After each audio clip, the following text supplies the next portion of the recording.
Hey guys, praise the lord. గ్రద్ద ఏం చేస్తుంది తెలుసా? పాముని అది హతం చేయాలి అని అంటే అది భూమి మీద దాన్ని హతం చెయ్యదు. అది ఏం చేస్తుందనంటే దాన్ని పైకి తీసుకెళ్తుంది.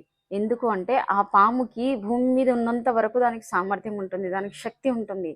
సో దాన్ని అక్కడ హతం చేయడం అంత కరెక్ట్ కాదు. ఓకే, ప్రాబబ్లీ మంచిగా అది 100% హతం కాకపోవచ్చు. కానీ ఎప్పుడైతే ఆ గ్రద్ద ఆ భూమి మీద ఉన్నటువంటి ఆ యొక్క పాము యొక్క పవర్ని అది ఎప్పుడైతే పైకి తీసుకెళ్తుందో ఇంకా అది పవర్లెస్. పాముకి పవర్ ఉండదు గాల్లోకి తేలినప్పుడు.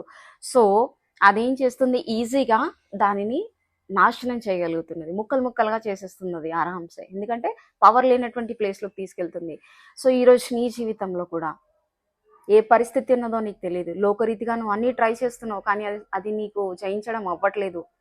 సాతాను యొక్క శక్తులు ఇక్కడ మాత్రమే దాని ఏలుబడి ఉంటుంది. కానీ ఎప్పుడైతే నువ్వు ఆత్మీయతలోకి తీసుకెళ్తావో, ఎట్లయితే పాము నేల నుంచి దాన్ని పైకి తీసుకెళ్తుందో, అలాగే ఆ శత్రువుని నువ్వు లోకరీతికి నుంచి ఆ యొక్క ఆత్మ లోకానికి నువ్వు గనక కనెక్ట్ చేస్తావో, it will not have any power. దానికి శక్తి ఉండదు. కానీ కాబట్టి అది ఏం చేస్తుంది, ఇంకా ఆటోమేటిక్గా సరెండర్ అయిపోతుంది.